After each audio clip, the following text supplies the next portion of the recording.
بسم الله الرحمن الرحيم. Praise be to Allah subhanahu wa ta'ala, the Lord of the world, who never said he was merciful. Blessings and salutations be upon our Prophet Muhammad. His household companions, their record, our fathers, mothers, brothers, and sisters in Islam. I'm saying once again, Assalamu alaikum wa rahmatullahi wa barakatuh. Our topic of this sermon is the virtue of the Arafah day, of the day of Arafah, and the rulings or the explanation on the sacrifice on the day of Eid. Allah. We should all understand that Allah subhanahu wa ta'ala has given us a lot of opportunities for us to move closer to Him, for us to earn a lot of reward, and for us to have our prayers answered. Allah has given us a lot of opportunity. Now it's up to us to open that opportunity for ourselves and also to grab that opportunity whichever way we can. Another opportunity which Allah subhanahu wa ta'ala has laid down for us is the day of Arafah, which is one of the best day, which is the best day of the days we've been using on this earth. We have a lot of days, but the day of Arafah is a special day to Allah subhanahu wa ta'ala. It's a day that Allah subhanahu wa ta'ala freed a lot of people from the hell. It's a day that Allah subhanahu wa ta'ala answered a lot of prayers. Now it's up to you to utilize that day by getting yourself more closer to Allah subhanahu wa ta'ala for Him to answer your prayer.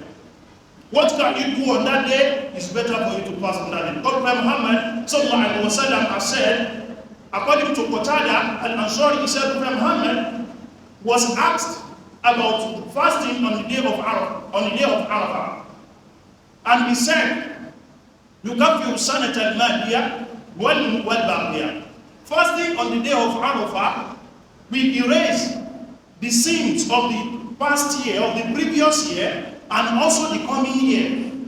So it means when you fast on just one day, Allah subhanahu wa ta'ala will erase 2 years sin for you. Sins that you've committed for 2 years, Allah subhanahu wa ta'ala will erase it for you just for fasting, just for a day.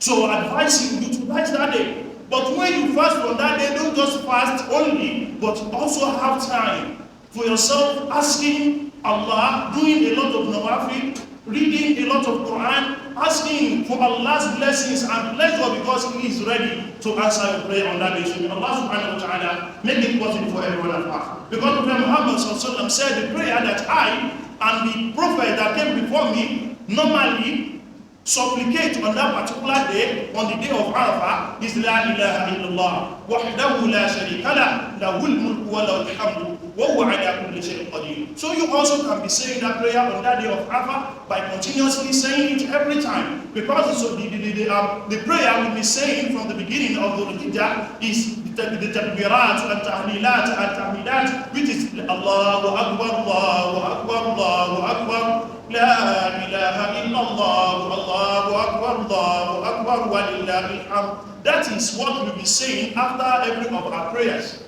since the beginning of the Udhiyyah. Now, this is another opportunity for you to get yourself closer to Allah. Because saying this prayer, Allah subhanahu wa ta'ala is ready to forgive your sins. You are indeed ready to submit yourself totally to Allah subhanahu wa ta'ala. It shows you are indeed ready to submit every of your totality to the will of Allah subhanahu wa ta'ala. Another thing which we would like to know is Udhiyyah is the sacrifice we render for Allah subhanahu wa ta'ala in order to worship Him and also to move ourselves closer to Him, which is Udhiyyah, and which will be slaughtered on Wednesday, inshallah, after Salatul Eid. There are some factors you have to consider while you want to slaughter that your Udhiyyah, that your sacrifice. Have this intention that this your Udhiyyah, this your sacrifice, you are doing it for the sake of Allah. You are slaughtering it for the sake of Allah subhanahu wa ta'ala. You are not doing it because yours is bigger than that of other people in your community. You are not doing so because yours is more costlier than other people in your community. Have this intention that you are doing it for the sake of Allah. You are capable, fine. You have to do it. It is must for you. If you are capable, of doing that, of doing so. It is must for you, if you are financially buoyant of getting your sacrifice, of getting your Udhiyyah, it is must for you to do that. It is compulsory for you. Find every means. But the major intention you have to establish is you are doing it for the sake of Allah. Because Allah said, Allah is not after the meat of your sacrifice. Wala imamuha is not also after the blood of your sacrifice. Walakin yanaluhu taqwa minkum, but what is after is the fear of Allah, the consciousness of Allah in you. That is what Allah is after.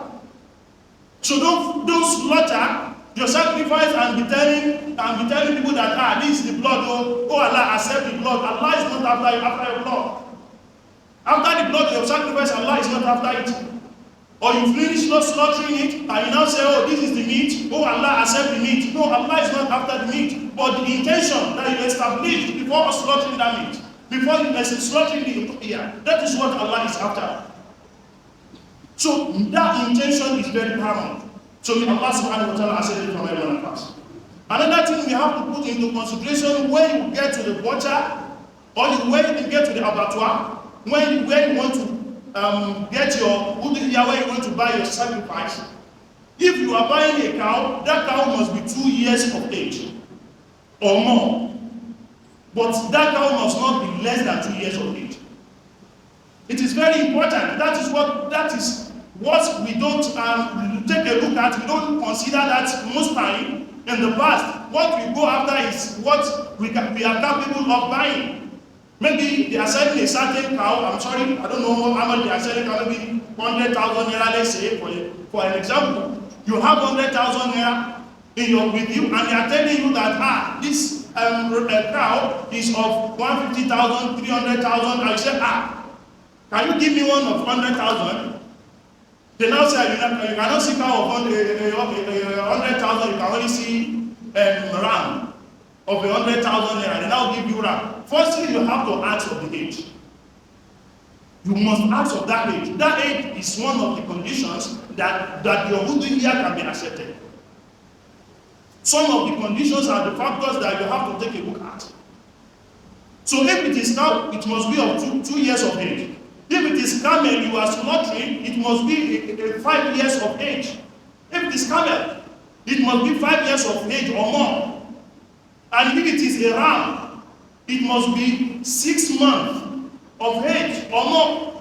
But if it is a goat you are slaughtering, if it is a goat you are slaughtering, it must be a year of age, 1 year old of age.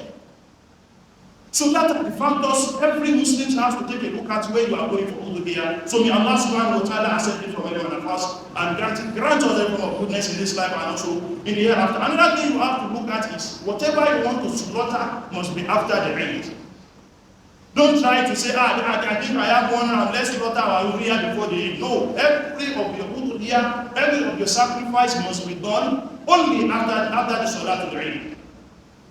So you have to know that whatever you slaughter before the Eid will be seen as sadaqah, but whatever you slaughter after the Eid will be seen as Udhiyyah, which Allah Bismillah will accept from us. وَلَا حَوْلَ وَلَا قُوَّةَ إِلَّا بِاللَّهِ الْعَلِيِّ الْعَظِيمِ. I said it earlier on that inshallah our prayer time on Wednesday will be 8 o'clock in the morning. 8 o'clock in the morning. Please, I'm saying this because we all understand the sunnah of Prophet Muhammad sallallahu alaihi wasallam that when it is Eid al-Fitr, Prophet Muhammad sallallahu alaihi wasallam normally eats, particularly he normally take dates before going for the Eid when it is Eid al-Fitr. But in this Eid al-Adha, Prophet Muhammad sallallahu alaihi wasallam normally go out earlier for Salatul Eid. In this kind of Eid al-Kabir, Eid al-Adha, Prophet Muhammad goes out earlier to lead people in Salatul Eid for everyone to quickly go and slaughter their sacrifices. So I urge every one of us kindly note that our prayer inshallah on Wednesday, which is the day of Eid, will be 8 o'clock in the morning. So may Allah subhanahu wa ta'ala spare our life today and beyond and accept all our ibadah. Grant us every goodness in this life and hereafter. اللهم ربنا تقبل منا انك انت السميع العليم. اللهم ربنا اتنا من لدنك رحمه وهيئ لنا من امرنا رشدا. اللهم لا سهل الا ما جعلته سهلا وأنت تجعل الحزن إذا شئت سهلا. اللهم ربنا أحسن عاقبتنا في الأمور كلها وأجرنا من خزي الدنيا وعذاب الآخرة. اللهم ربنا أرنا الحق حقا وارزقنا اتباعه وأرنا الباطل باطلا وارزقنا اجتنابه بحولك وقوتك يا أكرم الأكرمين. وصلى الله وسلم وبارك على نبينا محمد. سبحانك اللهم وبحمدك أشهد أن لا إله إلا أنت أستغفرك وأتوب إليك.